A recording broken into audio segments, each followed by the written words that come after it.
పరిశుద్ధ పాదాలు స్తోత్రాలు చెల్లించుకుంటున్నాను నాయన. నాయన ఇంతవరకు మీరు మాకు తోడే ఉన్నారు. మాకున్న సమయం మాకు దీవెనకరంగా చేయండి. మీరు మమ్మల్ని నడిపించండి ప్రభా. ఆయన స్థుతులకు పాత్రలో స్తోత్రాలు నాయన.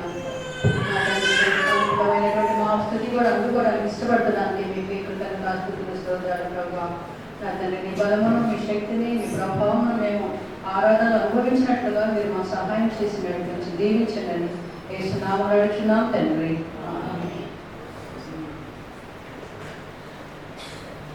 మన ఆరాధన పాఠ పుస్తకం నుంచి 155 పాట పడుకున్నాం. 155 పేజ్ నెంబర్ 255. మన సర్వాధిని నీ సన్నిధికి వచ్చాను. కొద్దిమంతలో పాడుతున్నాం. దయచేసి చప్పట్లు పడుతుంది. చప్పట్లు కొడుతూ దేవుని ఆరాధన చేస్తున్నాం. మా సర్వానిధి నీవయ్యా, నీ సన్నిధికి వచ్చామయ్యా.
ఎంతమందికి ఇష్టం?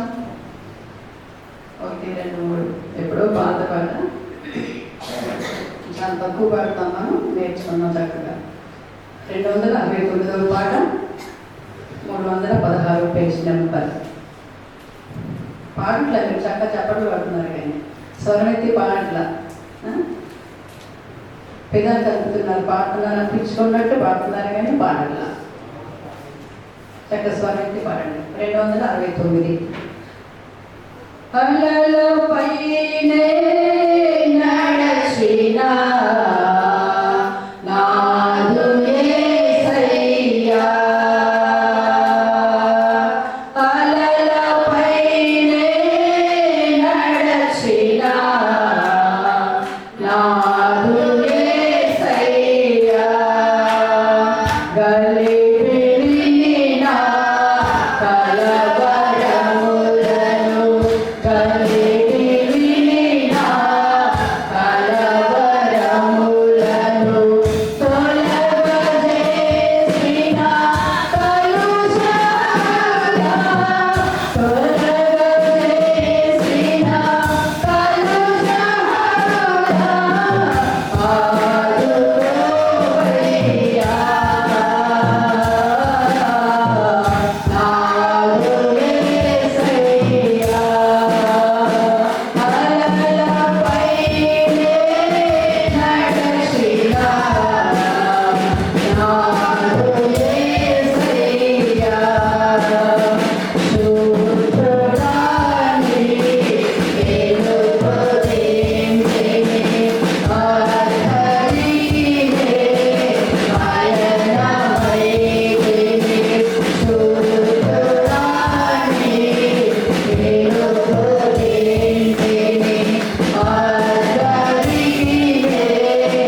మనం మాట్లాడుకుందామండి. నీ కృప ఆకాశం కన్నా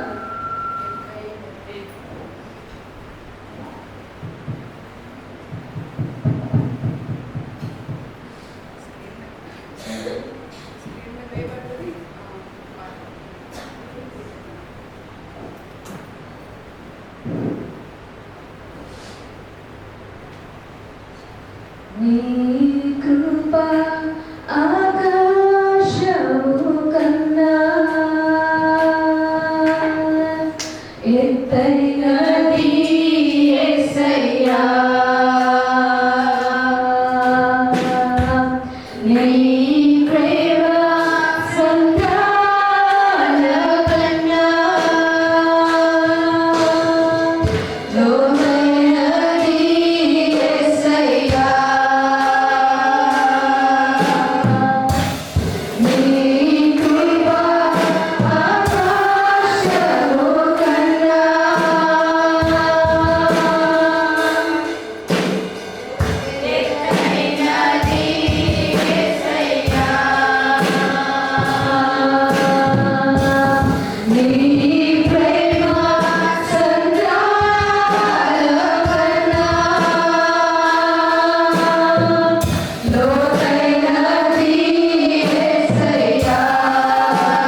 దయచేసి లేచి నిలబడినట్లయితే ఇది ఒక పాట పాడుకున్న తర్వాత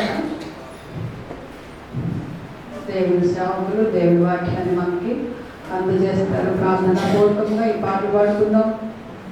మేలు చేయక నీవు ఉండలేవయ్యా ఆరాధించు. మేలు చేయక నీవు ఉండలేవయ్యా ఆరాధించక నేను ఉండలేనయ్యా.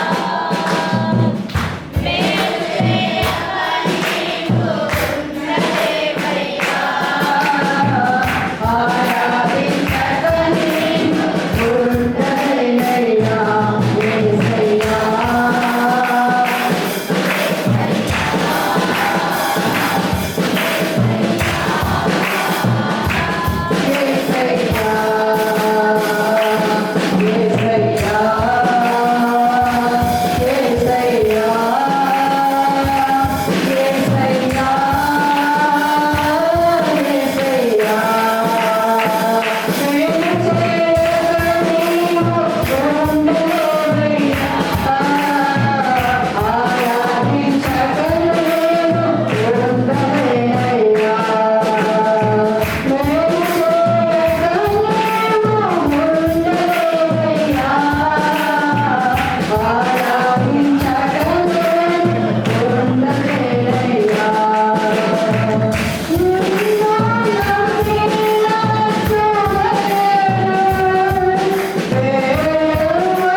168వ పాట అందరూ కలిసి పాడుతున్నాము. దయచేసి హృదయమంతటితో 168వ పాట నా ప్రియ యేసు రాజా ఆదుకోవాలని అందరం కలిసి పాడుతున్నాము. హృదయమంతటితో మనల్ని మనము పాట ఎందుకు అంటే, ఏ పాట అయినా ఎందుకు పాడతామంటే, కొన్ని ప్రభువుని ఆరాధించేటువంటి ప్రక్రియలో కొన్ని పాటలు ఉంటాయి. స్వీయ పరిశీలన చేసుకోవడానికి, ఎందుకంటే దేవుని సన్నిధికి మనం ఎప్పుడు వచ్చినా మన ఆంతర్యాన్ని మనం వెలికి బయటికి తెచ్చుకొని వెతికి చూసుకోవాలి. కొన్ని పాటలు మనకి ఆ రీతిగా సహాయపడతాయి. మన ఆత్మీయ క్షేమాభివృద్ధికి రాయబడినటువంటి పాటలు ఇలా. కాబట్టి ఆరాధనలో మరి పాడుకునే పాటలు కొన్ని ఉంటాయి. దేవునికి ఇప్పుడు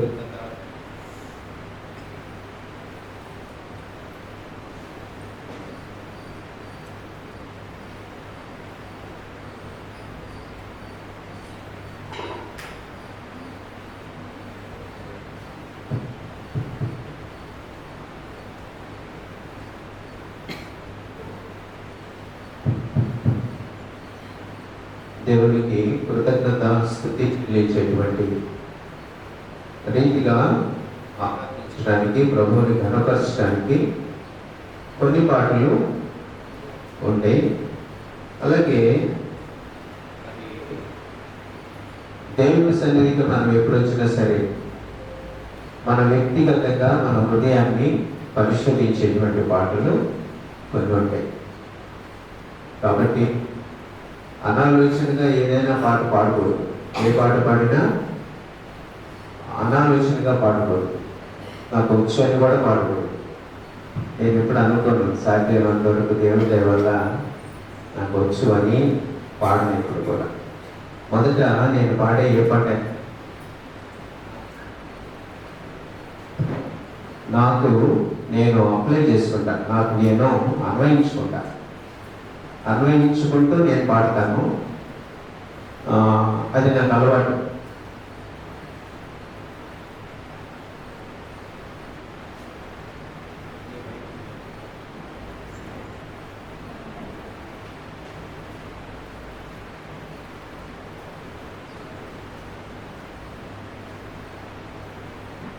సరే,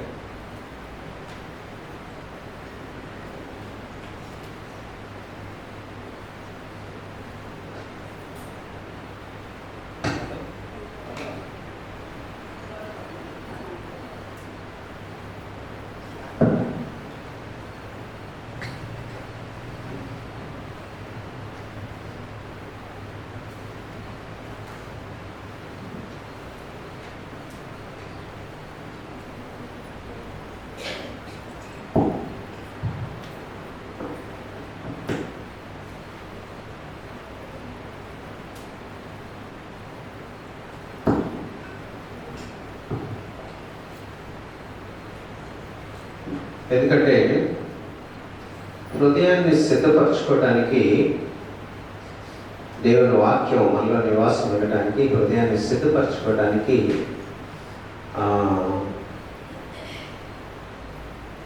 మన నిజస్థితిని మనం గ్రహించుకోవడానికి ఉపయోగపడే పాటలు ఉంటాయి. కాబట్టి మనం దయచేసి 168వ పాట మన ఆరాధన గీతముల పాట పుస్తకంలో 262 పేజీ 168వ పాట మనందరూ కూడా హృదయమంతటితో, మీరు కళ్ళు మూసుకుని పాడితే కళ్ళు మూసుకుని పాడండి. కానీ కళ్ళు మూసుకునేది ఎందుకు కళ్ళు మూసుకుంటారు చెప్పండి? అలవాటుగా కళ్ళు మూసుకోవడం కాదు. నేను కూడా కొన్నిసార్లు అలవాటుగా కళ్ళు మూసుకుంటాం. ఆటోమేటిక్గా నాకు కళ్ళు మూత పడతాయి పాట పాడేటప్పుడు. ఎందుకంటే నాకు దేవుని సహాయం కావాలి. నా హృదయానికి నేను దాన్ని అన్వయించుకోవాలి కొంచెం డీప్గా. ఎందుకంటే నా స్థితి ఏంటో నాకు తెలుసు. కాబట్టి నా స్థితి నేను నిర్లక్ష్యం చేయకుండా పాట పాడినా, వాక్యం ప్రకటించేటప్పుడైనా నన్ను నేను ఒప్పించుకుంటూ ఉంటాను. లోపల వాక్యం ప్రకటించేది మీకు మాత్రమే కాదు. ఎవరికది? ముఖ్యంగా ఎవరిని నరుకుతుంది? మిమ్మల్ని కోసదేమో. మొదట ఎవరిని నరుకుతుంది చెప్పండి, పర్లేదు, నేనేమనుకోను, నాకు అలవాటే. ఎవరిని నరుకుతుంది? బోధించే వాళ్ళని నరికేస్తుంది ముక్కలు ముక్కలుగా. తర్వాత వినేవాళ్ళని కోస్తుంది, అది వేరే విషయం. ఏది? వినటానికి ఆసక్తి ఉండి శ్రద్ధగా వింటే అది ఎక్కడికక్కడ కట్ చేస్తుంది. ఏం కట్ చేస్తుంది? ఏం కట్ చేస్తుంది వాక్యం? మన శరీరాన్ని, మాంసాన్ని, ఎముకలు కాదు కట్ చేసేది. ఏం కట్ చేస్తుంది? మన మనస్సాక్షిని ముక్కలు ముక్కలుగా నరికేస్తుంది. కాబట్టి దయచేసి మనందరం కలిసి 168వ పాట పాడుకుందాం.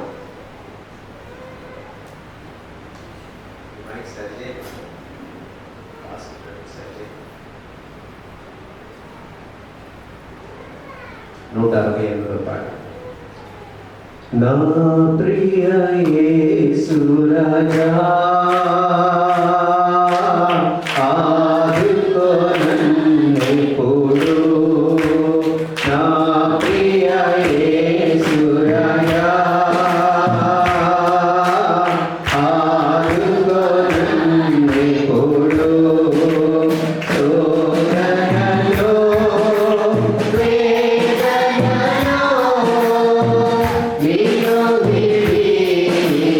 విడిపోనియను.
కొద్ది క్షణాలు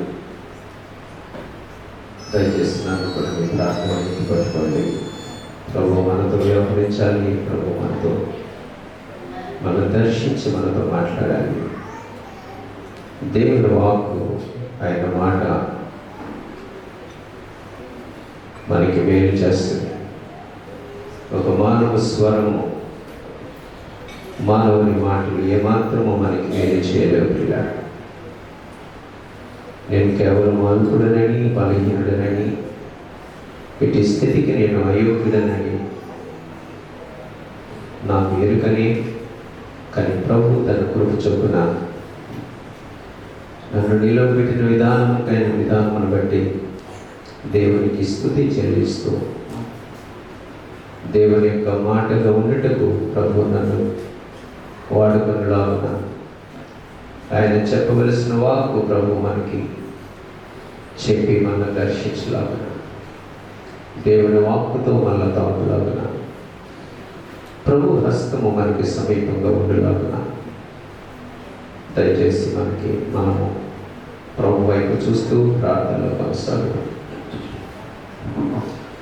మహాపరిశుద్ధుడైన తండ్రి, ప్రేమగల ప్రభువా, నీ ఎదుట నిలబడటకు మేమే పాటువాడము ప్రభువా. తండ్రి, నా వంటి అనుకుని ప్రభువా మీ ప్రియ కుమారునిలో నన్ను చూసి నాయన కనికరపడి చాలి చూపి మా ప్రభువా మీ సన్నిధిలో నన్ను నిలబెట్టినందుకు కృతజ్ఞతలు. నీ బిడ్డల సమూహంలో ప్రభువా నన్ను ఉంచినందుకు కృతజ్ఞతలు. దేవా తండ్రి, నేనేమై ఉన్నానో మీరు ఎరిగి ఉన్న దేవుడు ప్రభువా. నా నిజ స్థితి ప్రభువా మీకు తెలుసు. మీ ఎదుట భయముతో వణుకుతో నీ సన్నిధిని నిలుచుటకు నాకు సహాయం చేయి. నేను బలహీనుడనని నాకు తెలుసు ప్రభువా. ఇటు స్థితికి నేను అపాత్రుడనని నాకు తెలుసు. కానీ ప్రభువా, నా గ్రామంలో, నా సొంత గ్రామంలో, నా స్వజనులు, నా గ్రామస్తులందరి మధ్య నన్ను మీరు ఎంపిక చేసుకున్నారు మీ పని కొరకు. మీ పని నేను తండ్రి, మీరు నాకు అప్పగించిన ఈ పనిని కృతజ్ఞతతో నా బ్రతుకు కాలం అంతా జాగ్రత్తగా నాయన నేను నేర్చుకున్నటువంటి భయం, ఆ వణుకును నేను కాపాడుకుంటూ నా అంతర్యంలో నాయన నా తండ్రి నీ ఎదుట నిలబడుతున్నానన్న భయముతో, ఆ వణుకుతో నేను నీ సన్నిధిని నిలుచుటకు నీ మాటగా ఉంటున్నట్లుగా మీరు నన్ను దీవించమని బ్రతిలాడుకుంటున్నాను. నేను మాట్లాడేది ఎవరికి ప్రయోజనం ప్రభువా. దేవా, మీ మాటగా నన్ను చేయండి. నా నోట మీ మాటను ప్రకటించడానికి సహాయం చేయండి. నా హృదయము మీరు నిండి ఉంటే మా ప్రభువా మిమ్మల్ని నేను ప్రకటించగలను ప్రభువా. మాకు మేలు దొరుకుతుంది ప్రభువా. నా హృదయము మిమ్మల్ని కాక మరి దేనినైనా నేను తండ్రి కలిగి ఉంటే దయచేసి మీ శిలువ రక్తములో నన్ను శుద్ధి చేసి నా హృదయంలో మీరు నివాసముగా ఉండమని బ్రతిలాడుకుంటున్నాను. వాక్యమైన దేవుడిగా, వాక్యము శరీరధారిగా లోకానికి వచ్చింది కాబట్టి ఆ వాక్యము నాలో నాటి మీ వాక్కును నేను ప్రకటించటకు సంఘములో ఆయన మేము బలం పొందుకున్నట్లుగా, మేము బ్రతుకున్నట్లుగా ప్రభువా జీవముతో కూడినటువంటి మీ మాటలు మా హృదయంలో పెట్టమని బ్రతిమలాడుకుంటూ సమస్త చీకటిని బంధించమని ఇప్పటి వరకు మా రోజున బృందమంతిని మీరు దీవించినందుకు కృతజ్ఞతలు. మా ప్రభువా నాయన, మీరు ఇచ్చిన మా తండ్రి వాళ్ళ హృదయమంతులతో పాడి స్తుతించి ఆరాధించారు. మీరు స్వర్గం ఎలా ఉన్నాయో చూడరు ప్రభువా. దేవా తండ్రి, మా ప్రభువా మీరు హృదయం ఎలా ఉందో చూస్తారు. మా ప్రభువా ఏ హృదయముతో పాడారో చూస్తారు, ఏ హృదయముతో ఆరాధించారో చూస్తారు. శుద్ధ హృదయమా, కలుషితమైన హృదయమా, అవి మీరు చూస్తారు ప్రభువా. దేవా, మీరు దయచూపమని బ్రతిమలాడుకుంటున్నాను. మా ప్రభు, మొదటిగా నా హృదయమును మీకు అంగీకారముగా మీరు నాలో నాయన నివసించినట్లుగా నా హృదయమును నేను సిద్ధపరచుకోకపోతే నీ బిడ్డలకి నేను ఏమి ఇవ్వలేను ప్రభువా. దేవా తండ్రి, దయచేసి మీరు సహాయం చేయమని, మీ సన్నిధానం మాకు దయచేయమని యేసు నామమున అడుగుచున్నాం తండ్రి. ఆమేన్.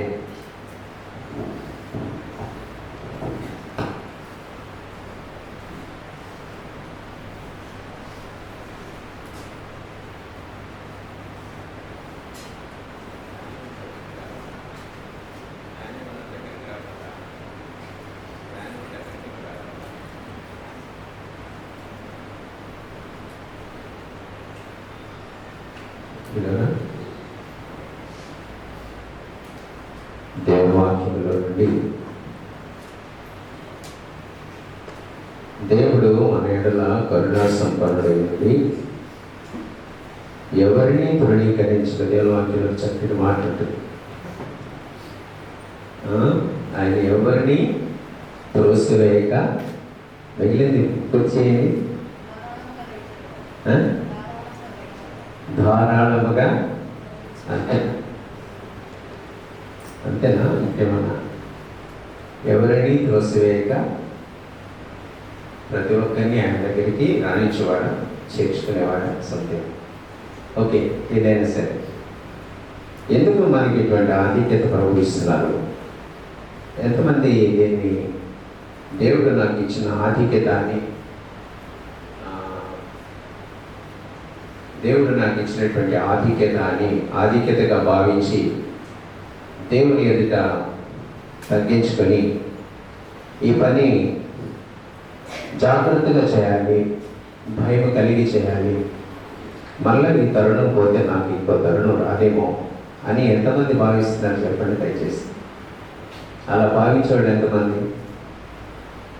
పర్వాలేదు, చేయొద్దండి. నా చేయెత్తితే అందరూ చూస్తారేమో, సిగ్గుపడదని. నాకు సిగ్గుపడకండి, దేవుని సన్నిధిలో సిగ్గుపడాల్సిన అవసరం లేదు. ధైర్యంగా చేయెత్తితే అది ఇంకా మీకు మంచిది. దేవుడు కొంత ఒప్పుకున్న దేవుని ఎదుట ఒప్పుకోవటం అని. ఎంతమంది ధైర్యంగా దేవుడు నాకు ఇచ్చిన పని బాధ్యతగా చేయలేకపోయానని మనసు నొచ్చుకుంటారు చేయొద్దని?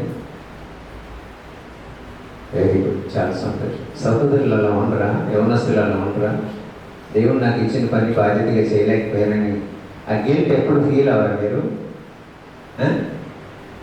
అంటే లేదన్నమాట అది కదా. మనస్సాక్షి ఉందా? మనస్సాక్షి ఉందా? మనస్సాక్షి ఉన్నవాడు చేయొద్దండి.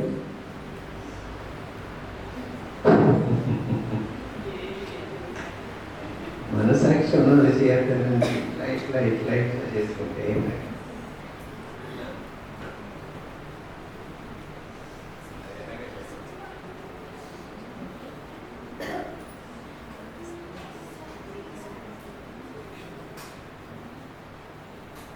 రాబోతుంది.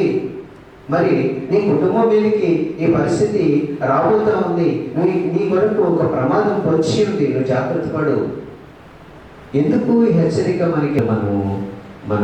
మనం ఎందుకు ఈ పరిస్థితికి కారణమైనటువంటి పొరపాటు ఎక్కడుందో గ్రహించుకొని ఆ పొరపాటుని ప్రభు పాదాల దగ్గరికి తెచ్చి, నిజమే ప్రభువా, నేను నీ దృష్టికి అవిధేయుడనయ్యాను, నీ దృష్టి ఎదుట, నీ కన్నుల ఎదుట నేను పాపం చేసినటువంటి వాడే ప్రభువా అని మనం ఒప్పుకొని సరిదిద్దుకొని మరలా తిరిగి దేవుడితో సమాధానపడి ఆయన కృప సంపాదించుకోవడానికి దేవుడు మనకి అటువంటి తరుణాలు మనకి ఇస్తూ ఉంటాడు. ఇక్కడ దేవుని వాక్యంలో మనం చూస్తే హిజ్కియా దగ్గరికి ప్రవక్త అయినటువంటి యెషయా ద్వారా ఒక వర్తమానం వచ్చింది.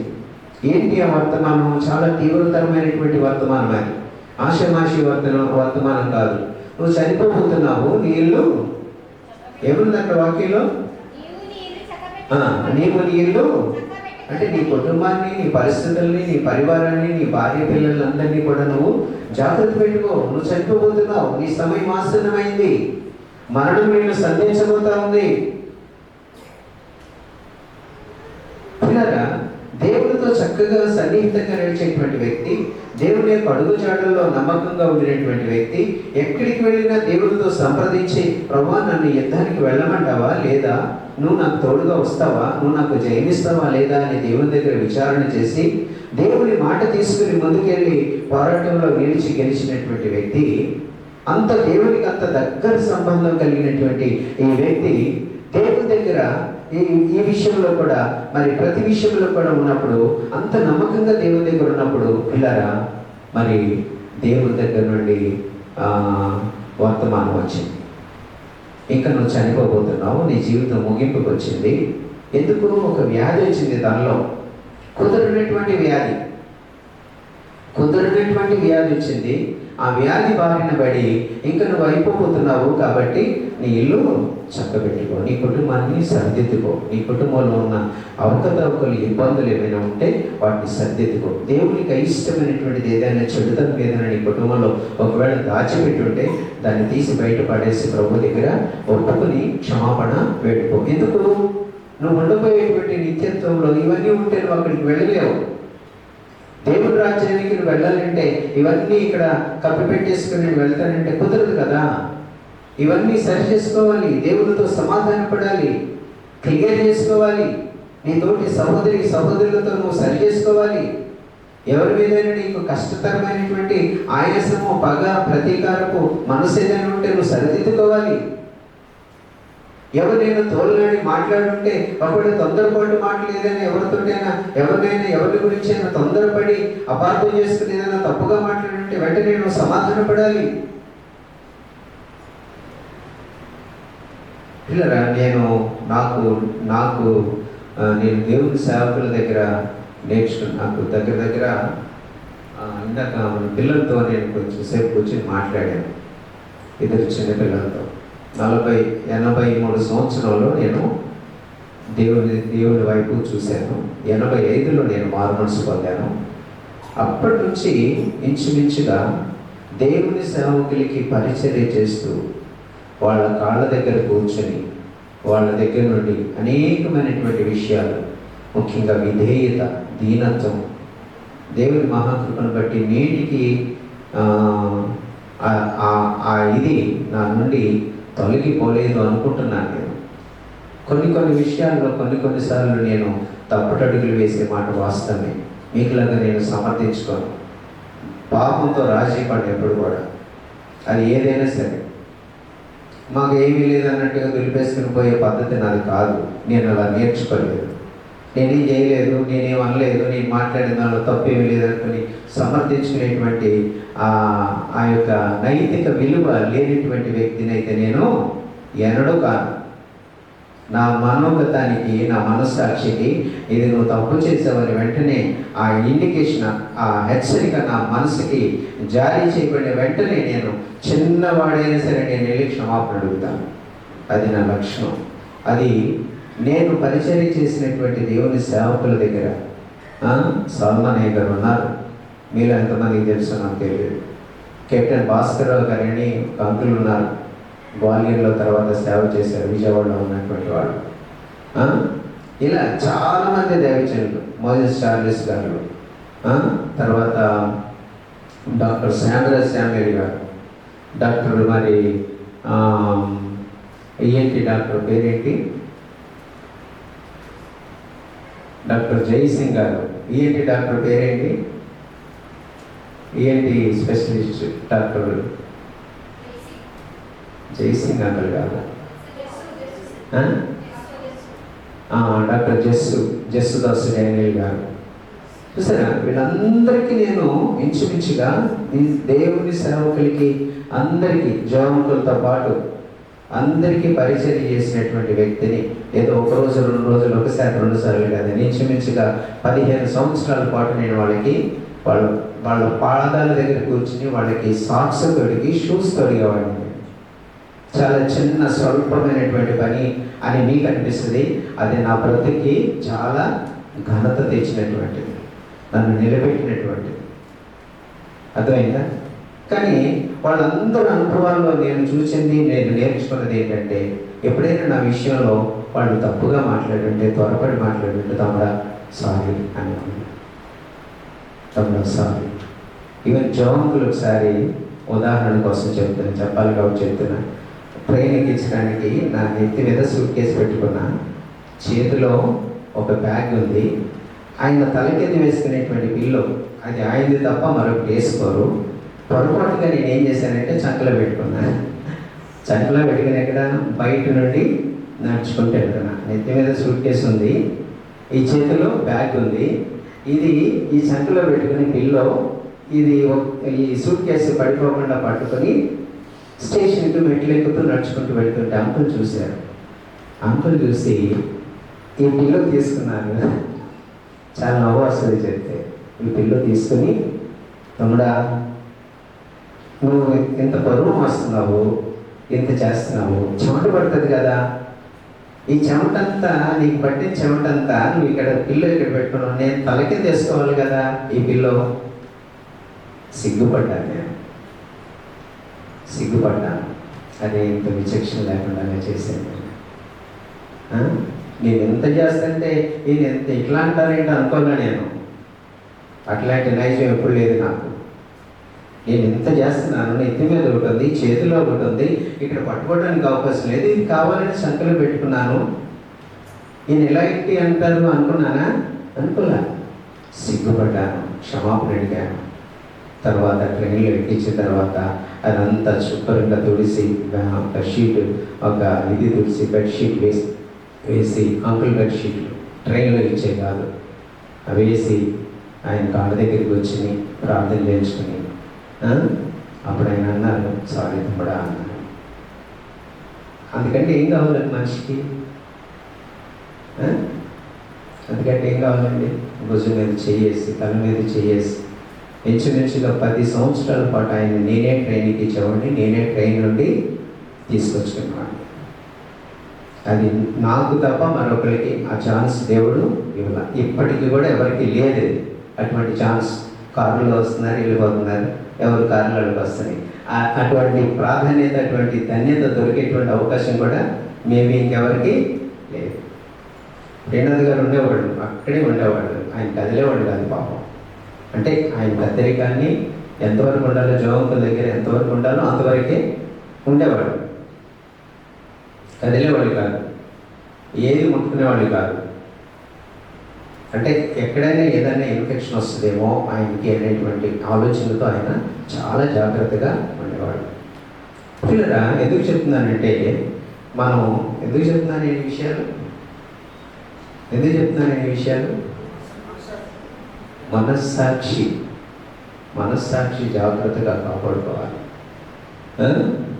మనస్సాక్షి కాపాడుకోకపోతే నువ్వు దేవునికి దగ్గరగా రాలేవు. దేవుడితో నీకు సమాధానం ఉండదు, సఖ్యత ఉండదు. ప్రార్థన చేయొచ్చు, గంభీరమైన ప్రార్థన చేయొచ్చు. చూసిన వాళ్ళంతా ఎంత ప్రార్థన చేస్తున్నారండి, పలానా వాళ్ళు ముచ్చటపడేంత గంభీరమైన ప్రార్థన చేయొచ్చు, నేను. కానీ దానిలో ఫలితం ఉంటుందా? ఫలితం అనుభవించగలవా? నేను చేసిన ప్రతి పరిచర్యకి, ప్రతి పనికి ఖచ్చితంగా స్పష్టమైనటువంటి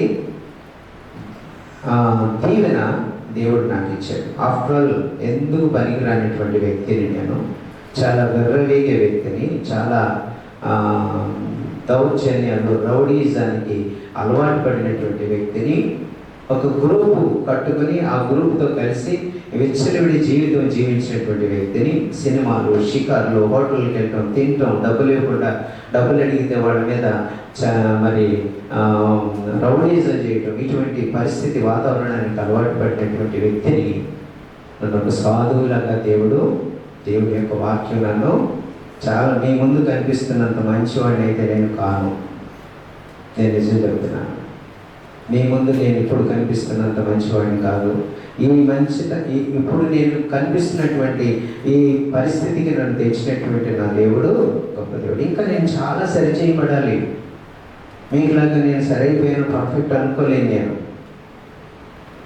వాళ్ళ మీద, వీళ్ళ మీద చాలా సులభంగా మీరు ఏదైతే చూపిస్తారు, నేను అలా చూపించలేను.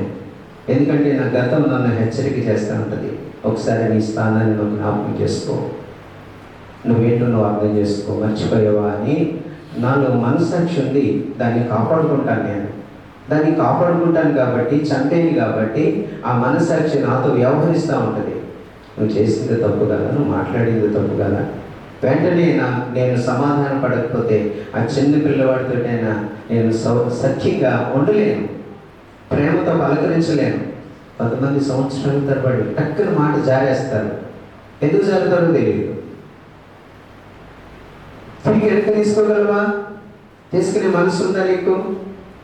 తీసుకోవాలని పిచ్చిలో తీసుకో, బిగపట్టుకుని కూర్చుంటాం. నేనెందుకు తగ్గాలి, నేను మాట్లాడిన తప్పేముంది? తగ్గమాక, పెంచుకో. నరకానికి చేరే వరకు పెంచుకో, ఆ గోతులో పడే వరకు పెంచుకో. చూడండి, ఇక్కడ హిజ్కియా దగ్గరికి మరి ప్రవక్త అయినటువంటి యెషయా వచ్చి, అయిపోయింది నీ జీవితం, దేవుడు ముగించబోతున్నాడు, కాబట్టి నీ ఇల్లు చక్కపరుచుకో. ఈ హెచ్చరిక ఉదాహరణకి మన జీవితంలో మనకు ఎదురైతే ఎంతమంది సిద్ధంగా ఉంటారు సరి చేసుకోవడానికి? ఎక్కడైనా అవిధేయత, ఎక్కడైనా లోపం, ఏ విషయంలోనైనా ఎక్కడైనా పొరపాటు ఉందేమో తేలి చూచుకొని సరిదిద్దుకొని ప్రభుతో సమాధానం పడటానికి ఎంతమంది సిద్ధంగా ఉంటారో మరి నాకు తెలియదు. నేను సిద్ధంగా ఉంటాను అని చెప్పగలిగినట్టు చేయొద్దండి. నిజంగా యథార్థంగా దేవుడు నన్ను ఈ రీతిగా హెచ్చరిక చేస్తే నా మనస్సాక్షిని సరిదిద్దుకోవడానికి, నా తప్పు ఒప్పుకోవడానికి నేను సిద్ధంగా ఉంటాను అన్నవాళ్ళు చేయొద్దండి. అంటే అందరూ పరిశుద్ధులు, జాగ్రత్తగా అతి పరిశుద్ధులు కూడా కాదనమాట. చూడండి పిల్లలు, వెంటనే ఇక్కడ హిజ్కియా చాలా భక్తిపరుడు, ప్రార్థనాపరుడు, దేవునికి చాలా ఇష్టంగా, దేవునికి దగ్గరగా, నమ్మకంగా ఉండేటువంటి వాడు. ఒక రకంగా చెప్పాలంటే దేవునితో మంచి అనుసంధానమైనటువంటి అనుభవం కలిగినటువంటి వ్యక్తి. కానీ ఎప్పుడైతే ఈ వ్యక్తి దగ్గరికి, తన ఎదుటికి ఈ హెచ్చరిక దేవుడి నుండి ప్రవక్త ద్వారా పంపించబడిందో, వెంటనే తను ఏం చేశాడండి? ఆ క్రింద వచనాలు, అతడు తన ముఖమును గోడ తట్టుకు త్రిప్పుకొని, యెహోవా యథార్థ హృదయుడనై సత్యముతో నీ సన్నిధిని నేనెట్లు నడుచుకుంటునో, నీ దృష్టికి అనుకూలముగా సమస్తమును నేనెట్లు జరిగించుతునో కృపతో. చూసారా అక్కడ కృప అనే మాట హిజ్కియా తన నోట ఉపయోగించాడు. దయచేసి నన్ను జ్ఞాపకం చేసుకో ప్రభువా. హెచ్చించుకోలే, అంతా ఉంది, వివరణ అంతా ఇచ్చాడు. ఆ వివరణ అంతా ఇచ్చిన తర్వాత చివరికి కృపతో నన్ను జ్ఞాపకం చేసుకో, కృపతో దయచేసి జ్ఞాపకం చేసుకో ప్రభువా. రిక్వెస్ట్. చూసారా, దేవుని ఎదుట తను సమర్థించుకునే పరిస్థితుల్లో కూడా దయచేసి నన్ను జ్ఞాపకం చేసుకో. నా ఎడల నీ చిత్తమైతే మరొక తరుణం నాకు ఇవ్వు. నా పట్ల ఒక్కసారి కనికరపడి నా విషయమై ఒక్కసారి పరిశీలన మరొక్కసారి ఆలోచించు ప్రభువా. నిజమే, నేను మరణ పాత్రుని, నేను చనిపోవలసినటువంటి వాడిని, ఒక్క అవకాశం నాకు ఇవ్వు ప్రభువా అని అన్నట్లుగా బ్రతిమలాడుకుంటూ ఉంటే వెంటనే తర్వాత ఏముంది? తర్వాత వాక్యంలో హిజ్కియా కన్నీళ్లు విడిచుచు యెహోవాకు ప్రార్థించెను. చూడండి, తర్వాత 5వ వచనంలో చివరి భాగంలో ఉంటుంది, నీవు కన్నీళ్లు విడుచుట చూచితిని, నీ ప్రార్థన నేను అంగీకరించి ఉన్నాను, నేను నిన్ను బాగు చేసేదను. ఎంత స్పష్టమైన. మీరు చాలామంది ప్రార్థనలు చేస్తున్నారు, మంచిది, చాలా సంతోషం. ఎప్పుడైనా జవాబు కోసం ఎదురు చూసి ప్రార్థన చేశారా? అసలు జవాబు రావాలని ప్రార్థన చేస్తున్నారా?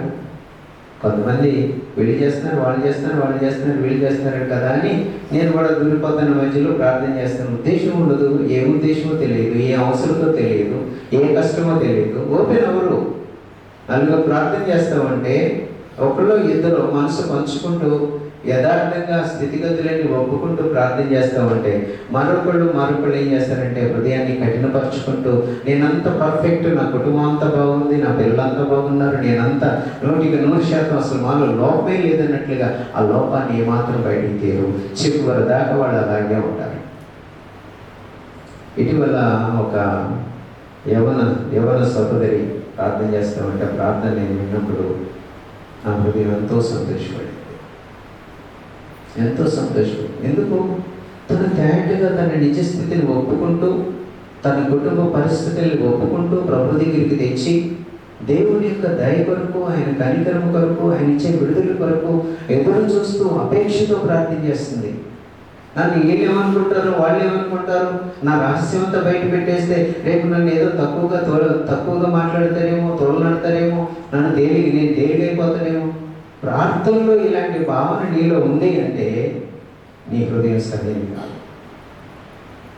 ప్రార్థనలో ఇలాంటి భావన నువ్వు కలిసి ప్రార్థన చేస్తున్నప్పుడు, నువ్వు 4, 3, 5 కలిసి ప్రార్థన చేస్తున్నప్పుడు ఆ కనీసం ఆ 5 మధ్య నీ మనసు పంచుకోవడానికి దేవుడి ఎదుట నీ నిజస్థితిని, నీ కుటుంబ అవసరతని, నీ కుటుంబంలో ఉన్నటువంటి పరిస్థితుల్ని దేవుడి ఎదుట వివరించడానికి నీ మనసు లేదు అంటే దానికి నొక్కుకుంటూ హృదయం నిన్ను నోరు తెరవమని చెప్పిన నోరు తెరవకుండా నీ కఠిన హృదయాన్ని అణుచుకుంటూ అదుముకుంటూ రహస్యంగా దాన్ని దాచిపెట్టుకుంటూ నీ గుప్పిని విప్పనట్లుగా నీ హృదయాన్ని తెరవకుండా ప్రార్థన చేస్తే దేవుడు ఆ ప్రార్థన ఆలకిస్తాడా? నువ్వు ఎవరి కోసం చేసిన అది దీవెనకరంగా మారుతుందా? నీకు అది ఆ ప్రార్థన ఆశీర్వాదకరంగా మారుతుందా? అంటే నీ హృదయం నీ లోకాన్ని ఒప్పుకోవట్లా. ఒప్పుకున్నటువంటి నీ హృదయాన్ని కప్పిపెట్టేసుకుంటున్నావు. చక్కగా హ్యాపీగా హుందాగా నేనంతా పర్ఫెక్ట్ అన్నట్లుగా నటిస్తున్నావు. హిజ్కియా అలా చేయలేదు. హిజ్కియా చేసిన ప్రార్థన ఎంత శ్రేష్టమైన, దేవుని మనసును వంచేసిందండి. ఈ ప్రార్థన దేవుని మనసును వంచేసింది. కృపతో దయచేసి నన్ను జ్ఞాపకం చేసుకోగలవా అని ఆ చిన్న పదం చాలా విషయాలు తెచ్చాడు దేవుని ఎదుటికి. కానీ చివరికి ఏమన్నాడంటే, దయచేసి కృపతో నన్ను జ్ఞాపకం చేసుకో. ఈ కృప అనేటువంటిది నీ పెదవుల నుండి బయటికి రాలేదంటే ఆ కృపకు నువ్వు ఎప్పటికీ పాత్రురాలిగా ఉండలేవు. ఎందుకంటే ఆ కృప నిన్ను బ్రతికిస్తుంది, ఆ కృప నిన్ను పోషిస్తుంది. ఆ కృప నువ్వు బ్రతకడానికి, నీ జీవితానికి, నీ జీవనానికి ఆధారమైంది. ఆ కృపనే వదిలేసావు నువ్వు. హిజ్కియా యథార్థమైన ప్రార్థన దేవుడు ఆలకించాడు.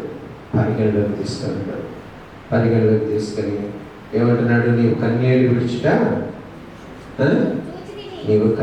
విడుచుట నేను చూచితని నీ ప్రార్థన నేను.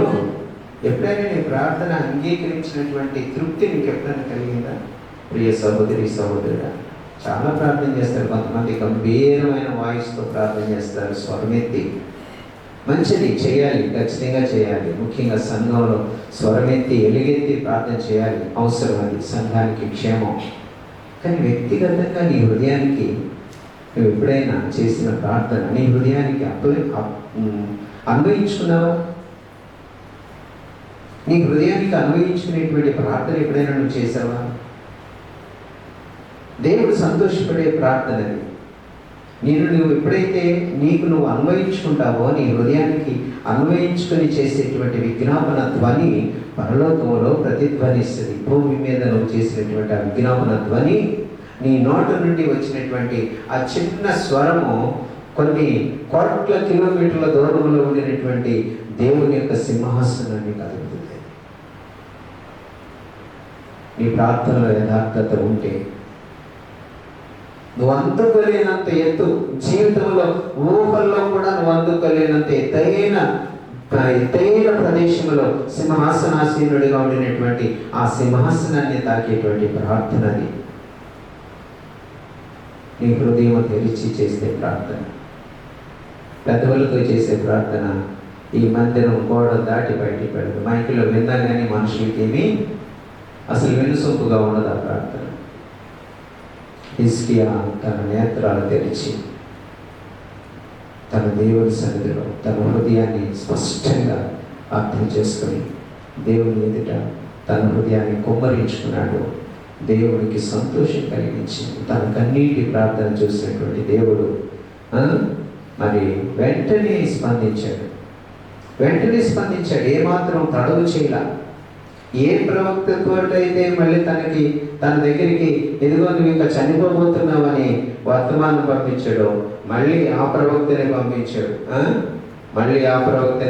11వ వచనం ఏమంటున్నాడు చూడండి.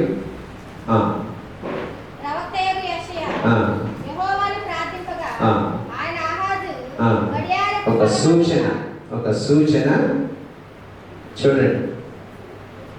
6వ వచనం ఏముంది? ఇంకా 15 సంవత్సరముల ఆయుష్యము నీకు ఇచ్చెదను, మరియు నా నిమిత్తము నా సేవకుడైన దావీదు నిమిత్తమును ఈ పట్టణమును నేను కాపాడుచు నిన్నును ఈ పట్టణమును అష్షూరు రాజు చేతిలో పడకుండా. చూడండి పిల్లరా, ప్రాణం తిరిగి ఇవ్వటమే కాదు, రాజ్యాన్ని కూడా తిరిగిస్తున్నాడు దేవుడు. యథార్థవంతుల ప్రార్థన అయినా వినకుండా ఏముంటుంది వాక్యంలో? నువ్వు యథార్థంగా నువ్వు నిజముగా మొదలుపెడితే, చెప్పండి అమ్మా, ప్రార్థన వినకుండా మాంతాడైనా?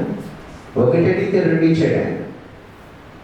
హిజ్కియా ప్రాణాన్ని కాపాడుకోవడం కోసం ప్రార్థన చేస్తే తన హృదయ యథార్థతను చూసినటువంటి దేవుడు ముగ్ధుడై ఇష్టమైనటువంటి వాడై తనకి రాజ్యం, తన ప్రాణంతో పాటు తన రాజ్యాన్ని కూడా మరలా తిరిగి ఎవరు స్వాధీనం కాకుండా ఉండేలాగా వాగ్దానం ఇచ్చాడు. చూసారా ప్రియులారా, దేవుడు ఎంత నమ్మదగినటువంటి వాడు.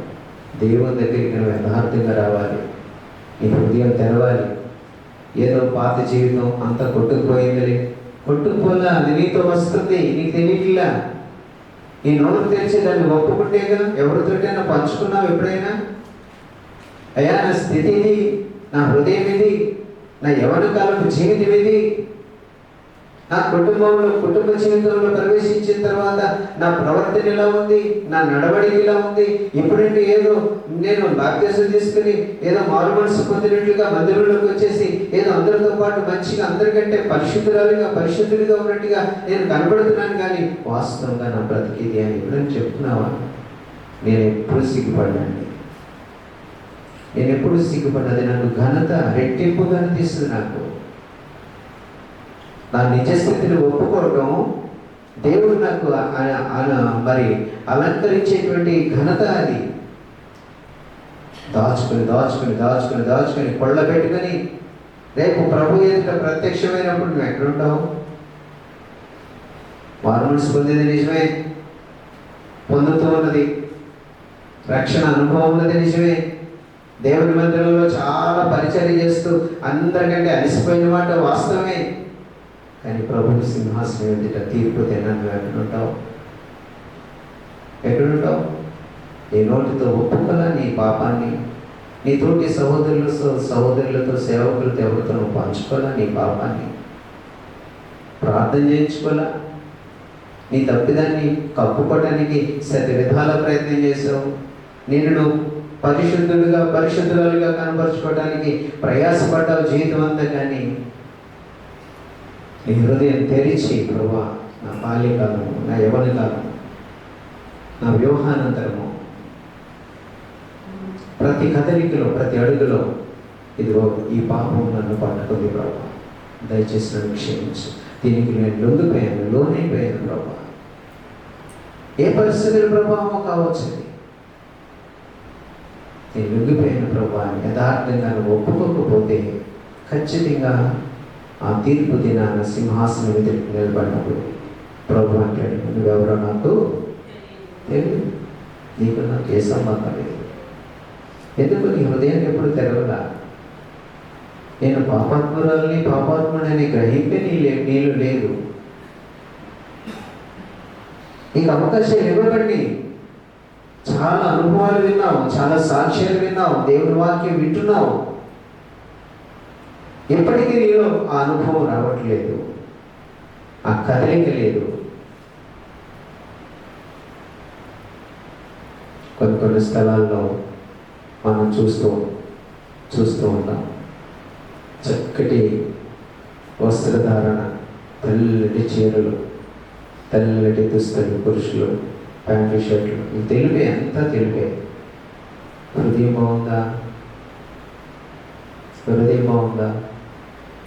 దేవునికి ఇష్టంగా ఉందా? పిల్లగా మనం ధరించుకునేటువంటి వస్త్రధారణ బట్టి దేవుడు మనకి విడుదల ఇచ్చేటువంటి వాడు కాదు. నీ హృదయం ఆయనతో సమాధానపడిందా లేదా? ఆయనకి నీకు మీ ఇద్దరి మధ్య ఏ భేదాభిప్రాయాలు లేకుండా దేవుడు నువ్వు దేవుడు ఐక్యమయ్యారా లేదా? నీ హృదయంలో నువ్వు జరిగించినటువంటి చెడు క్రియల విషయమై దేవుని ఎదుట తేటగా సరిదిద్దుకొని ఒప్పుకొని క్షమాపణ పొందుకున్నావా లేదా? దేవుడు వాటిని పరిగణలో చూస్తాడు. ఎందుకు తీర్పు తిన్నాను మనల్ని నిలబెట్టాడు దేవుడు? ఎందుకు నిలబెడతాడు? ఎవరో నీకు ఎన్నిసార్లు చెప్పినా అర్థం కాల, ఎంత వాక్యమైనా అర్థం కాల, అర్థమైందో సరిదిద్దుకునే పరిస్థితి ఉండేది, నీకు అర్థం కాల, వినలా, పడిచేకి పెట్టావు. నేను అంత పర్ఫెక్ట్గా ఉన్నాను, మంచి వస్త్రధారణ, బ్రహ్మాండంగా అందరికంటే మంచిగా సిద్ధపడి, అందరికంటే ముందుగా కూడా నేను వస్తున్నాను, అందరూ ఎప్పుడెప్పుడుగా వస్తారు కానీ నేను పర్ఫెక్ట్గా వస్తున్నాను. ఇవన్నీ నేను ఏం చేస్తాయి అంటే నేను భ్రమలో పెట్టేసి మప్పు పెట్టేసి నీ లోపటి స్వభావాన్ని నిన్ను ఏమాత్రము కూడా నీకు హెచ్చరిక చేయకుండా నీ లోపల దాచబడినటువంటి పాపం అది బయటికి రాకుండా ఇవన్నీ కప్పేసింది. ఎప్పుడు వస్తాయి లోపల పాపం? ఎప్పుడు బయటపడుద్ది? సింహాసనాసీనుడైన ప్రభు ఎదుట నిలబడినప్పుడు నువ్వెవరో నాకు తెలియదు. నువ్వెప్పుడు నోరు విప్పి నన్ను క్షమించమని అడగలేదు. నువ్వేం చేసావో చెప్పలేదు నాకు ముందు. నేను పాపిని ప్రభు నన్ను క్షమించు, నేను క్షమించాలి, గంటల తరబడి నేను పాపిని నేను క్షమించండి. ఏం చేస్తావు? ఒప్పుకున్నావు ఎప్పుడైనా? నువ్వేం చేస్తావు? నీ క్రియాపూర్వకమైన పాపమా? నీ మాటలో పాపమా? అబద్ధాల, మోసాల? నువ్వేం చేస్తావు? దేవుడి దగ్గర ఎప్పుడైనా ఒప్పుకున్నావా? యథార్థంగా నోరు తెరిచి దేవుడు అది చూస్తాడు, అది వింటాడు. ఆయన విని ఆ దినాన నేను న్యాయ తీర్పులో నీకు అనుకూలమైనటువంటి తీర్పు ఇస్తాడు. అది ఎప్పుడు ఆయన వెళ్ళా, నీ నోటి నుండి అది ఎప్పుడు బయటికి రాలా. లోపల దాచుకున్నావు, నేను పాపిని అనుకుంటూ గ్రహించుకున్నావేమో కానీ అది లోపటే ఉంది, బయటికి పొక్కలా. అది బయట ఓపెన్ చేయలేదు. నువ్వు నీ హృదయం తెరవలా. హృదయం తెరిస్తే బయటకు వస్తుంది. సిగ్గుపడ్డావు, సంశయించావు. ఎవరైనా వింటారేమో, ఏమనుకుంటారో, నన్ను ఇట్లాంటి అబ్బాయిని అనుకుంటారేమో అనుకుని దాచుకున్నావు. పిలుపు వచ్చింది, ప్రభు దగ్గరికి వెళ్ళావు, తీర్పులో నిలబడ్డావు. ప్రభు అనే మాటలు ఎవరు నాకు తెలియదు, నీకు నాకు ఏ సంబంధమో లేదు. అయిపోయింది. ఇన్ని సంవత్సరాలని ప్రయాస, ఎన్ని సంవత్సరాలను వేసుకున్నటువంటి ఆ భక్తి అనే ముసుగు వేషం ఒక్క దెబ్బతో అనే విషయం. హిజ్కియాను మనం చూస్తున్నప్పుడు యథార్థ హృదయుడై ప్రభు దగ్గరికి వెళ్ళి తన యథార్థతను ఒప్పుకుంటూ చివరిలో కనికరమతో నన్ను జ్ఞాపకం చేసుకోమని బ్రతిమలాడుకున్నాడు. ప్రభు జ్ఞాపకం చేసుకున్నాడు. వెంటనే మళ్ళీ అదే ప్రవక్తను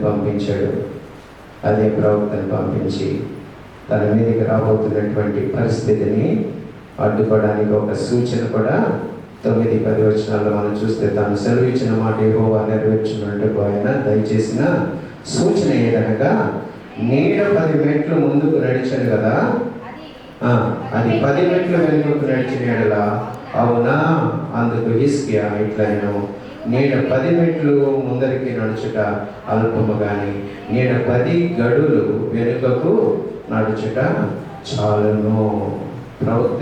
ప్రవక్త యెషయా యెహోవాను ప్రార్థింపగా ఆయన ఆహాజు గడియారపు పలక మీద 10 మెట్లు ముందరికి నడిచిన నీడ 10 మెట్లు వెనుకకు తిరిగిపోనట్లు చేసి సూచన కూడా యథార్థవంతుల ప్రార్థన ఆయన ఆలకించకుండా మానడు.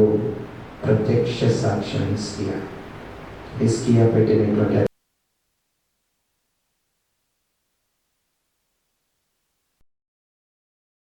చూస్తాం.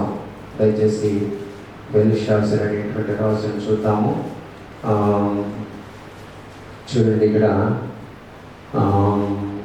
6వ అధ్యాయంలో 5వ అధ్యాయంలో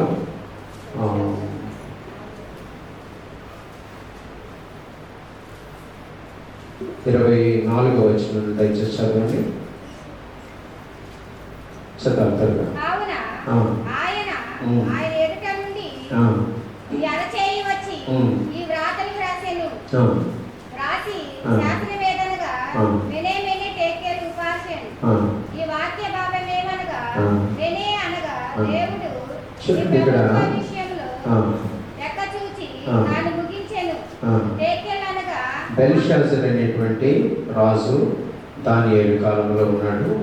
మరి తను ఏం చేశాడంటే ఒక ఘోరమైనటువంటి తప్పిదం చేశాడు. దేవుని మందిరంలో ఉన్న ఉపకరణ విలువైనటువంటి వెండి బంగారు పాత్రలను తన రాజ్య సముఖంలోనికి తెచ్చుకొని తన రాణులతో ఉపపత్నులతో రకరకాలైనటువంటి వ్యభిచార సంబంధమైనటువంటి కార్యకలాపాల నిమిత్తమై వాళ్ళకి ఆ దేవుని యొక్క మందిరములో ఉపకరణములలో మద్యము పోసి వాళ్ళు సేవించడానికి సాహసం చేశారు. నన్ను ఎవరు చూడలేదు, ఎవరు తెలియదు, నేను రాజును కదా, నేను ఎవరు అడ్డగిస్తారు అనుకున్నాను.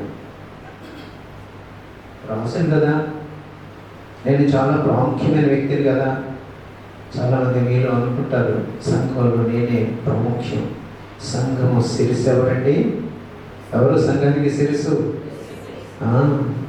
నేను మీరు కాదు, యేసుక్రీస్తు ప్రభు. ఆయన శిరస్సు. ఆయన గమనించుకుంటాడు. ప్రతి వారి యొక్క ఆంతర్యాన్ని ఎరిగినటువంటి వాడు, ప్రతి ఒక్కరిని చూసేటువంటి వాడు, క్షుణ్ణంగా చూసేటువంటి వాడు.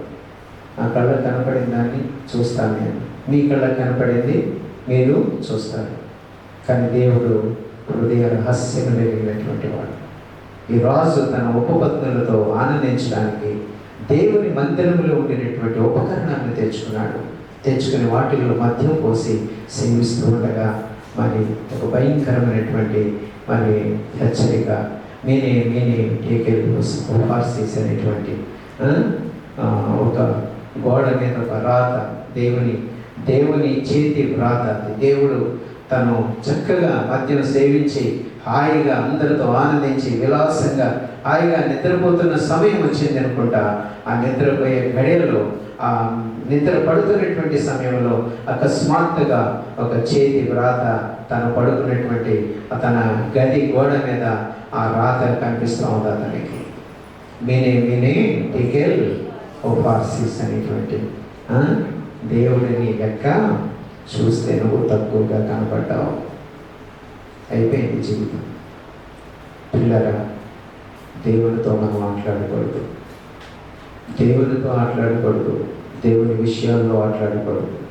తెలియని వాళ్ళు, అవగాహన లేని వాళ్ళు, కొంచెం అప్పుడప్పుడే కొంచెం దేవుని వైపు చూస్తున్నటువంటి వాళ్ళు ఇటు అటుగా ఉంటూ మాట్లాడటంలో ఆశ్చర్యపడతారు. కానీ దేవుని లోతుగా తెలిసి, దేవుని విలువ తెలిసి, దేవుని సేవకులు, దేవుని బిడ్డల యొక్క విలువ తెలిసి దేవునితో ఆటలాడటానికి, చర్లాటలాడటానికి నువ్వు సాహసం చేస్తామంటే అది ఎంత తీవ్రమైనటువంటి పరిణామానికి దారితీస్తుందో తెలియదు. జాగ్రత్త పడాలని సమయం లేదు కాబట్టి నేను దీని గురించి వివరించడానికి టైం లేదు. జాగ్రత్త పడాలి. ఒకవేళ విని జాగ్రత్త పడకపోతే, విని తప్పు తెలుసుకుని దేవునితో సమాధాన పడకపోతే నీకు నువ్వే, నీ ప్రాణానికి నువ్వే ఉత్తరవాలి. నరకంలోకి వెళ్ళిన తర్వాత నువ్వు ఎంత తెరిచి ఈ పెట్టుకున్నా నీ మొర వినేవాడు నువ్వు అక్కడికి వెళ్ళకూడదు. నేను అక్కడికి పంపే ఉద్దేశం దేవునికి లేదు కాబట్టి ఆయన పెద్దలు కూడా మనకి దేవుని యొక్క వాక్యాన్ని మనకు అందిస్తూ ఉన్నాడు. గర్వం ఎంత నాశనానికి దారితీస్తూ ఈ బెల్షాజరు ఈ అధ్యాయాన్ని మీరు చదవండి. మీరు ఇంటికి వెళ్ళిన తర్వాత ఖచ్చితంగా యవనస్తులు ఖచ్చితంగా ఈ అధ్యాయాన్ని చదవండి. గర్వం ఎంత పతనానికి దారితీస్తుందో. ఆ రాత్రి వదిలేకపోయాడు అతను. ఆ రాత్రి మరొక రోజు చూడలేకపోయాడు. తగ్గించుకోమని తనకు కూడా వర్తమానం వచ్చింది, ఒప్పుకోమని వర్తమానం వచ్చింది, సరిదిద్దుకోమని వర్తమానం వచ్చింది. దేవుడు పంపించాడు, హెచ్చరిక పంపించాడు. కానీ ఖాతరు చేయలే. రోజు కదా, సంఘంలో నేను పెద్దను కదా, నేను ముఖ్యరాలు కదా, నేను లేకపోతే ఏముంది? జాగ్రత్త. దేవుడు ఎవరిని ఉపేక్షించేటువంటి వాడు. నేను సేవకుని కదా, నేను ఇన్ని సంవత్సరాలు సేవ చేస్తున్నాను కదా నేను అనుకుంటే దేవుడు ఊరుకుంటాడా? లేదు, తప్పుగానే చూస్తాడు. బెల్షాజర్కి హెచ్చరిక జారిపోయిన ఏమాత్రం కూడా ఉపేక్షించలేదు, ఏమాత్రం కూడా దాంతో ఏకీభవించలా. ఇదంతా మామూలే, వాక్యం అంతా మామూలే, ఎలాగే చెప్తారులే సేవకులు, వాళ్ళగా చెప్పుకుంటుంటారు, నేను విన్నంత వరకు వింటాను, తీసుకోవాల్సింది ఏదైనా తీసుకుంటా, లేకపోతే అంత అవసరం ఏముంది, లేకపోతే పక్కన పడేయి, పర్లేదు, నువ్వు పక్కన పడేటప్పుడు నేర్చుకున్నావు కాబట్టి పక్కనే పడేదాన్ని. కానీ ఖచ్చితంగా పెద్దగా సింహాసనం మీద నిలబడాలి.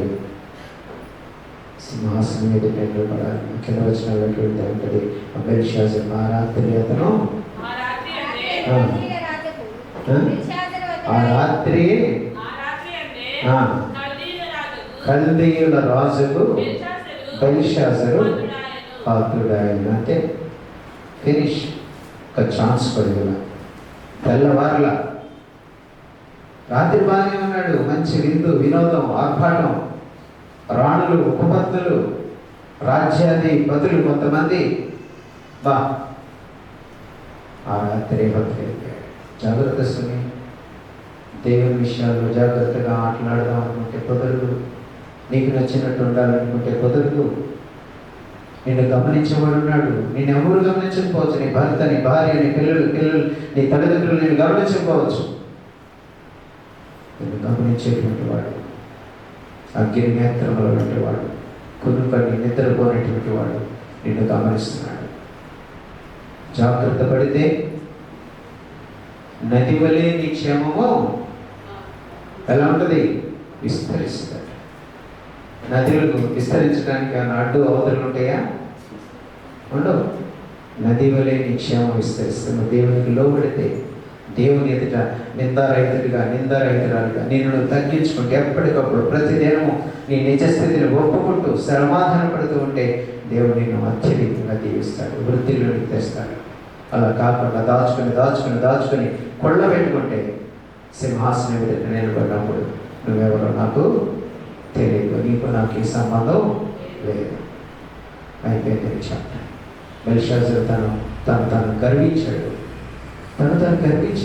ఇసుకేలాగా దేవుడి దగ్గరికి వస్తే క్షమించమని వేడుకుంటే దేవుడు క్షమాపణ ఇవ్వటానికే తన దగ్గరికి ఆ వర్తమానాన్ని పంపించాడు.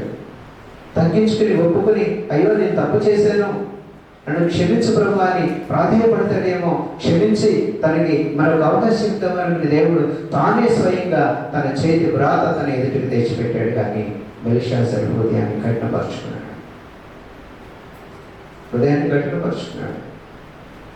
ఆ రాత్రి వదిలేయాడు. దేవుని ఎదుట మన నిజ స్థితికి ఒప్పుకున్నాం. కాలక్షేపం చేయొద్దు. భక్తి అంటే కాలక్షేపం కాదు. దేవునితో సమాధాన పడటం అంటే మరి కాలక్షేపం కాదు.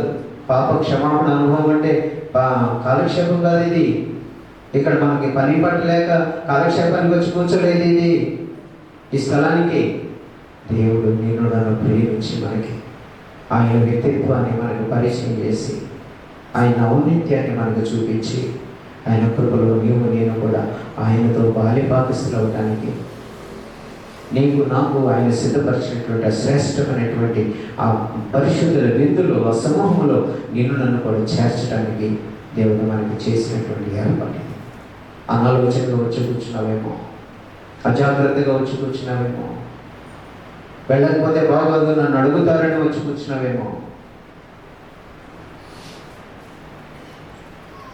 దేవుడు మనల్ని లెక్క చూసే సమయం అతి సమీపంగా ఉన్నది, ఆసన్నమైంది.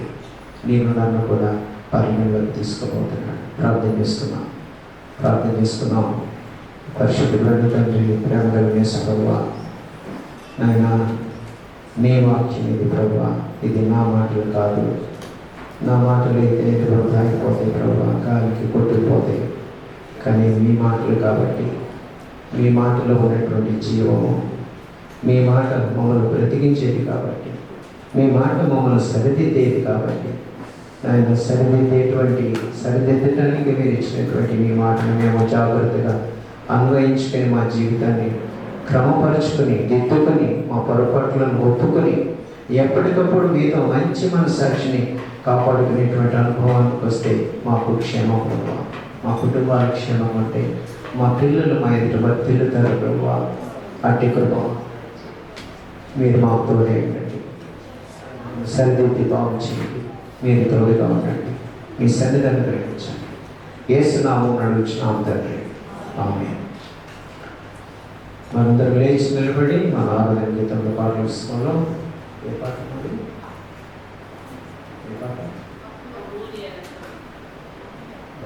ఓకే, ఎంత నంబర్ 90.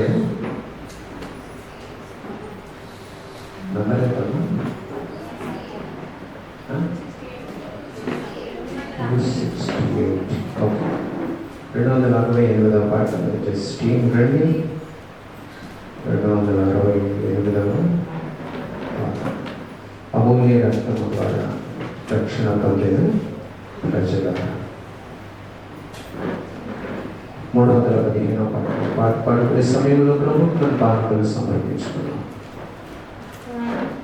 అమూల్య రక్తము ద్వారా రక్షణ పొందిన తులారా సర్వశక్తుని ప్రజలారా పరిశుద్ధులారా పాడిదము ఘనత మహిమ స్తుతులను పరిశుద్ధులారా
కృతజ్ఞతలు తండ్రి.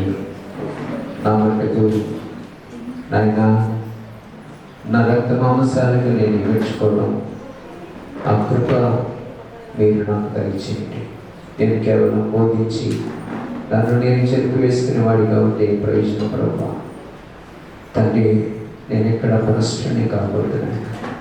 మీరు నాకు ఇచ్చినటువంటి దినములు ఆ సంఖ్య ప్రభా తండ్రి నీ సన్నిధిలో లెక్కింపబడిన దినములు నేను నీ కొరకు బ్రతకడానికి, నేను ప్రకటించడానికి నా జీవితాన్ని ఎప్పటికప్పుడు క్రమపరచుకోవడం నాకు నేర్పించండి. అనాలోచనగా జాగ్రత్తగా ఆయన నోటి దురుసుతనము కానీ ఏ మాట పడితే ఆ మాట విచక్షణ లేకుండా, వివేచన లేకుండా అజాగ్రత్తగా తండ్రి తోలనాడి నోరు జారకుండా బహు జాగ్రత్త పడటానికి నాకు కృప కావాలి ప్రభు. మీ కృప లేకపోతే దాన్ని నేను గ్రహించుకోలేను, గమనించలేను, అనుసరించలేను ప్రభు. అట్టి కృప మా ప్రతి ఒక్కరికి దయచేయండి. సంఘమును దీవించండి. సంఘం మీద మీ ఆత్మను కుమ్మరించండి ప్రభు. లోతైన పశ్చాత్తాపం, లోతైన విడుదల, లోతైన గ్రహింపు ప్రభు మీరు దయచేయమని యేసు నామం అడుగుచున్నాను తండ్రి. ఆమేన్. కొన్ని ప్రకటనలు మనం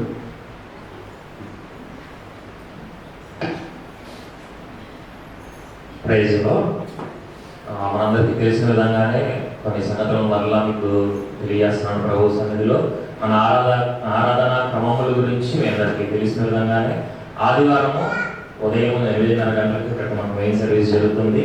అలాగానే వెంటనే 11 గంటలకు యూత్ బైబుల్ స్టడీ జరుగుతుంది. మనకి దయచేసి మీ యవనస్తులందరినీ కూడా మందిరంలోకి పంపించవలసిందిగా ప్రేమపూర్వకంగా కోరుకుంటున్నామండి. దయచేసి యవనస్తులు ఎవరు కూడా ఈ యొక్క యవనస్తులు కూడా మీరు మిస్ చేసుకోవద్దని మిమ్మల్ని ప్రేమపూర్వకంగా ఆహ్వానిస్తా ఉన్నాం. దయచేసి మీరు రండి, దేవుడి వాక్యాన్ని తీసుకుని దేవుడి దగ్గర కూర్చొని నేర్చుకోవాలి. ఎంతో నేర్చుకోవాల్సి ఉంటుంది. విన్నా కదా అంకులుగా చెప్పినటువంటి సాక్ష్యంలో పెద్ద పెద్ద వాళ్ళే దగ్గర 70-80 సంవత్సరాల వాళ్ళే దేవుడి పాదాల దగ్గర కూర్చొని నేర్చుకుంటున్నప్పుడు మన యవనస్తుల నుండి మనకు ఎంత ఎక్కువగా నేర్చుకోవాలి. యవన కాలంలో మనం వేసుకునే మొదటి స్టెప్ విషయంలో మీరు నిర్లక్ష్యం పరచకూడదు. దయచేసి యవనస్తులు కాదు, ప్రతి ఒక్క యవనస్తులు 7th class and above girls and guys you are most welcome here for the Bible study. తర్వాత సాయంత్రం 4:30 గంటలకు మనకు సండే స్కూల్ ఉంటుంది. ఇక్కడ చిన్నపిల్లలందరూ కూడా సారిసారికి పూర్తి చేస్తున్నామండి. ఎంతమందికి మరి అసలు లిస్ట్ ఉందో తెలియదు. లాస్ట్ 78 మంది లిస్ట్ వచ్చిన్నారు మన దగ్గర. కనీసం ఒక ఫోన్లైనా చేసి మళ్ళీ రిమైండ్ చేయమని చెప్పి చెప్తా ఉన్నాము. వాళ్ళందరినీ మనం ప్రేమపూర్వకంగా ఇన్వైట్ చేస్తేనే వాళ్ళు వస్తారు. తల్లిదండ్రులకి సండే స్కూల్ ఉందని చెప్పి ఆ బాధ్యత మనమే తీసుకోవాలి. దయచేసి దాన్ని జ్ఞాపకం చేసుకొని ఒకసారి మళ్ళీ టీం అంతా కూడా ఫాలో చేయమని కోరుకుంటున్నాము. అదేవిధంగా మంగళవారం మనకి శ్రీలకూటం ఉంటుంది. దాన్ని జ్ఞాపకం చేసుకోండి. ప్రతి ఒక్కరు కూడా శ్రీలకూటంకు వచ్చి మీరు ఇక్కడ ప్రార్థనతో ఉండాలని కోరుకుంటున్నాము. బుధవారం మధ్యవారం కూడిక మనకు ఉంటుంది. సాయంత్రం 7:30 గంటలకు ఇక్కడ జరుగుతుంది. దాన్ని కూడా మీరు జ్ఞాపకం చేసుకుని మధ్యవారం కూడా మీరు రావాలని మేము ఆశిస్తున్నాము. అదేవిధంగా శుక్రవారం అల్లాపురంలో మనకి జరుగుతుందండి 7:30 గంటలకు. మీరు వెళ్ళాలనుకుంటున్న వాళ్ళు వెళ్ళొచ్చు. దయచేసి అక్కడికి వెళ్ళొచ్చు. మీ సాక్ష్యాన్ని పంచుకోవచ్చు. ప్రేమగా మిమ్మల్ని ఆహ్వానిస్తారు. దయచేసి అది కూడా జ్ఞాపకం చేసుకోవాలండి. శనివారం సాయంత్రం ఉపవాస ప్రార్థన ప్రతి శనివారం మనకు సాయంత్రం 7:30 గంటలకు జరుగుతుంది. మీరందరూ కూడా ఇక్కడ రావాలని కోరుకుంటున్నాము. ప్రతి ఒక్కరు కూడా యవనస్తుల దగ్గర నుంచి అందరూ ప్రతి ఒక్కళ్ళు రావాలని కోరుకుంటున్నాం. ఏదో ప్రాక్టీస్లో ఉన్న వాళ్ళే కాకుండా ప్రతి ఒక్కళ్ళు కూడా శనివారం సాయంత్రము 7:30 గంటలకు రావాలి. దయచేసి రావాలని కోరుకుంటున్నాం. 7:30 గంటలకు శనివారం సాయంత్రము మీరు రావాలని కోరుకుంటున్నాం. ప్రాక్టీస్లో ఉన్న వాళ్ళే వస్తున్నారు, మిగతా వాళ్ళు ఎవరు రావట్లేదు. దయచేసి రావాలని కోరుకుంటున్నాం. అదేవిధంగా మనకి ప్రతి నెల ప్రభువుల ఆరాధన సాయంత్రం శనివారం సాయంత్రం 2వ శనివారం సాయంత్రం 7 గంటలకు ఇక్కడ జరుగుతుంది. దయచేసి ప్రార్థనతో మీరు సిద్ధపడి వచ్చి ప్రభువుల్లో ఆరాధనలో పాల్గొవలసిందిగా ప్రేమపూర్వకంగా మిమ్మల్ని కోరుకుంటా ఉన్నాం. దయచేసి ఈ విషయాలన్నింటినీ కూడా మీ యొక్క ప్రార్థనలో, పర్సనల్ ప్రార్థనలో, ఫ్యామిలీ ప్రేయర్లో కూడా మీరు జ్ఞాపకం చేసుకుని ప్రార్థన చేయవలసిందిగా కోరుకుంటున్నాం. మరొక చిన్న విషయం ఏంటంటే దేవుడు మమ్మల్ని ప్రేమించి మాకు నూతనంగా ఒక వాహనాన్ని ఇచ్చాడు, కారుని ఇచ్చాడు, నూతన కారు ఇచ్చాడు. దాని సందర్భంగా ప్రేమతో మీకు కొన్ని స్వీట్స్ ఇవ్వాలని కోరుకుంటున్నాను. దయచేసి ప్రతి ఒక్కరు మీరు తీసుకుని వెళ్ళాల్సిందిగా కోరుకుంటున్నాను. Thank you. మమ్మల్ని కూడా మీ ప్రార్థనలో జ్ఞాపకం చేసుకోండి. అందరూ చూడండి. Thank you.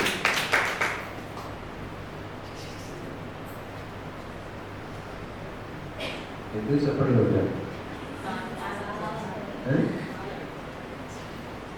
అవునా? ఎంతమంది సంతోషిస్తారు? మన మధ్య మన పిల్లల్ని దీవిస్తాను విధానంలో ఎంతమంది సంతోషపడతారు? చాలా సంతోషం. మీ పిల్లలందరూ దీవించబడ్డారు. నేను నిజంగా చెప్తున్నాను, మా పిల్లల కోసం నేను ఎప్పుడూ ప్రార్థన చేయను. నిజంగా చెప్తున్నాను. నా భార్య ఒకటే పోవాలన్నాను నా విషయం. పిల్లల కోసం ప్రార్థన ఆయన చూసుకుంటాడు. నేను మీ అందరి కోసం ప్రార్థన చేస్తామంటే ఆయన నన్ను మౌనంగా నన్ను తక్కువగా ఉంచుతారా? నా కోసం, నా పిల్లల కోసం నేను ప్రార్థన చేయక్కర్లా. వాక్యం మీరు నా నీతిని, నా రాజ్యాన్ని వెతికితే మీకు ఏది కావాలో నాకు ఇస్తే నాకు తెలుసు అన్నాడు కదా. నేను అది ఖచ్చితంగా అన్నాను. నా భార్య చాలా పిల్లల కోసం ప్రార్థన చేయాలి అన్నాను. నేను ఎప్పుడు చేయలేదు. చాలా మనకి ఏదైనా బలహీనత వస్తే, ఆ టైం అనారోగ్యం వస్తే, ఏదైనా ఇబ్బందులు ఉంటే అప్పుడు మాత్రం కొంచెం నేను దేవుని పాలన పట్టుకుని ప్రార్థన పట్టుకుంటాను తప్ప ఆయన తెలుసు. ఆయన ఎలా దీవించాలో తెలుసు ఆయనకి. నేను చెప్పక్కర్లు ఆయనకి నేర్పించట్లేదు కదా. ఓకేనా? సంఘం కోసం ప్రార్థన చేయాలి. ప్రతి బిడ్డ కోసం ప్రార్థన చేయడానికి దేవుడు నన్ను ఇక్కడ ఉంచాడు. అంతే కోసం, నా స్వార్థం కోసం, నా పిల్లల కోసం, నా కుటుంబం కోసం, నేను పైకి రావడం కోసం ప్రార్థన చేయాల్సిన అవసరం నాకు దేవుడు నాకు ఆ పని అప్పగించలేదు. ఓకేనా? మీరు కూడా అలా చేస్తే చాలా సంతోషం, చాలా మంచిది. మీ పిల్లల కోసం కాకుండా ఇంకొకటి పిల్లల కోసం మీరు ప్రార్థన చేసి చూడండి. దేవుడు ఎన్ని గొప్ప కార్యాలు మీ కుటుంబంలో చేస్తాడో మీకు అర్థమవుతుంది. నా పిల్లలు అనుకుంటా ఉంటే వాళ్ళు అలాగే ఉంటారు, వాళ్ళు అనుకుంటూనే ఉంటారు. అలా కాకుండా ఎదురు పొరుగు పిల్లల కోసం మీరు ప్రార్థన చేసి చూడండి. యథార్థంగా కన్నీరు కలిసి ప్రార్థన చేసి చూడండి. దేవుడు అద్భుతాలు చేస్తాడు మన కుటుంబాలు. ఓకే, ప్రార్థన చేసుకున్నాం. పరిశుద్ధమైన తండ్రి, మీ ప్రేమకై స్తుతులు తండ్రి.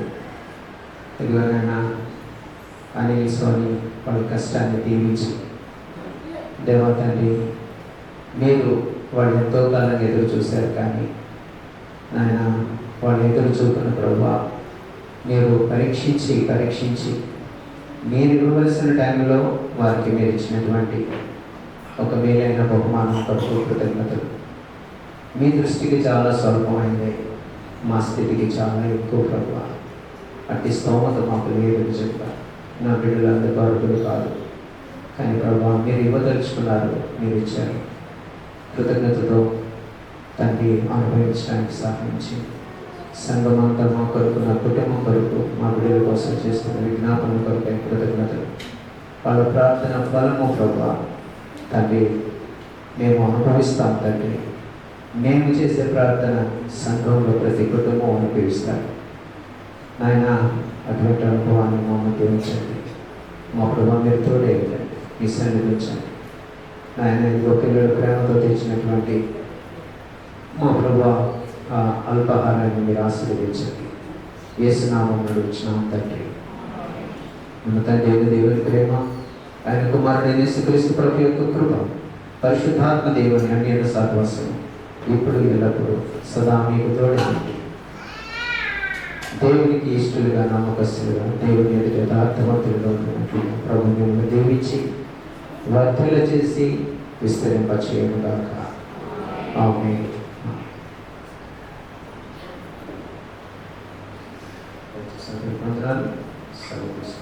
స్వీట్స్ తీసుకుని